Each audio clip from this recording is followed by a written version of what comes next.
So let's talk about this verdict against former President Trump in the state of New York. I learned from Judd Dunning, who's a WABC host and author and multi-billionaire entrepreneur, that the verdict against President Trump at 350 million, if you add 22% interest on that, because it represents a number that is the complete wealth or cash on hand for the Trump organization, then they'll have to borrow that money. He'll easily be able to get a loan to borrow. He'll take a loan out on that and make monthly payments on it until he's able to secure an appeal and overturn the verdict. But it represents a complete deliquidization of his business.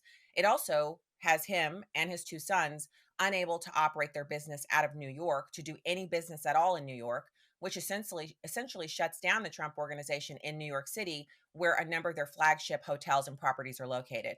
But beyond all of that, there are thousands of employees of the Trump business who now have their work in jeopardy because of this verdict.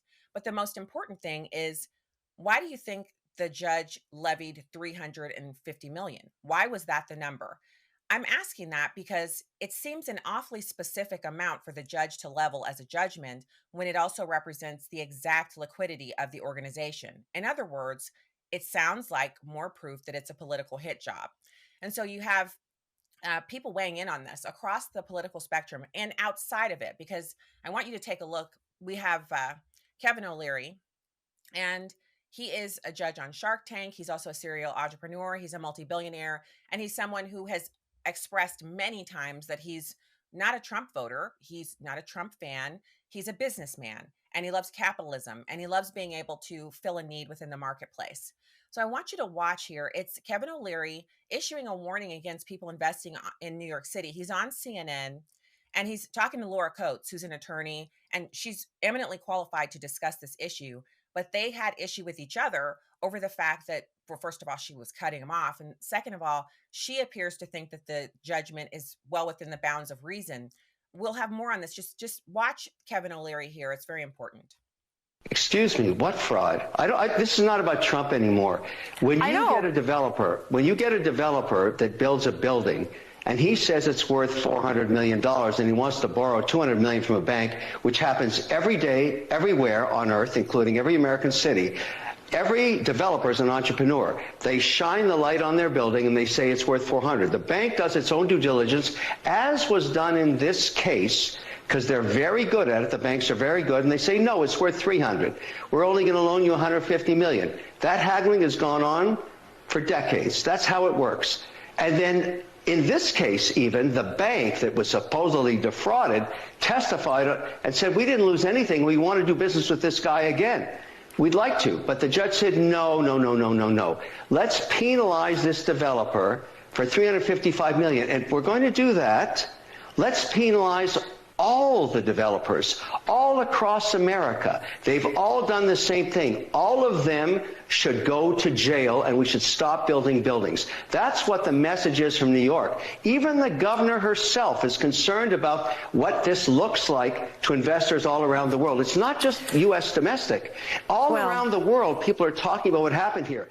So all around the world, people are wondering if, number one, have they been involved in some kind of fraud by putting a valuation on a building that is the maximum that they think they can get? That's a part of what we're discussing here. These businesses they're seeking to make money in the marketplace, but it's also to fill a need. So I think that's a part of the conversation that gets left out when we get into demonizing and vilifying people who are trying their darndest to they're doing the thing that they love. For him, in later on in the video, he says that he wants to build data centers. He's going to build data centers, and he's been on a couple of different channels. He was on Fox discussing this. I've seen all of the clips, so I know where he's going with it. The argument he's making is he builds data centers, and this is in addition to doing real estate and every other kind of thing you can think of. Kevin O'Leary is involved with when it comes to starting businesses and entrepreneurship, and so building data centers fills a need. When he does that, it's all of us who benefit from it. He's a billionaire, but let's not look at his wealth. Let's look at what he's actually doing that provides a service to you and me. Whether or not you and I know that Kevin O'Leary is behind the data center, it could be your bank or your child's school or your pension plan that's using the cloud services that are provided by those additional data centers. We are so interconnected, and so many of the services that we utilize across the country are interconnected, which means we need Kevin O'Leary to be able to build as many data centers as are needed because he's filling a need within the marketplace that you and I mean, when's the last time you were laying in bed right before you cut out the lamp and clocked out for the day? And as you were drifting off to sleep, you thought, I wonder how many extra data centers they're building in Chicago. Let me tell you, they're standing up 2 or 3 a month every month at Facebook.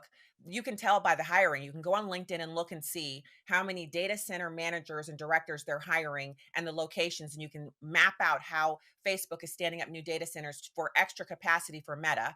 And then just multiply that out times all of these businesses from the tiniest little website for a blogger all the way up to a Wells Fargo bank or huge mega company. All of these businesses need that service. And that's only one business. So when Kevin O'Leary sounds a clarion call and he refers to a television hit that Governor of New York, Kathy Hochul, had, where she actually went out and said, no one else has anything to worry about here. The only people who should be worried is if your last name is Trump. So she's saying that the fraud of valuing your business or property, sending that valuation over to the bank with a statement that says this valuation is based on our own market research and it is our own opinion. You have to do your own due diligence in performing the execution of this loan, right? Underwriting the loan involves them vetting the numbers that are sent over to them by the Trump organization for any property, and all of the banks were paid.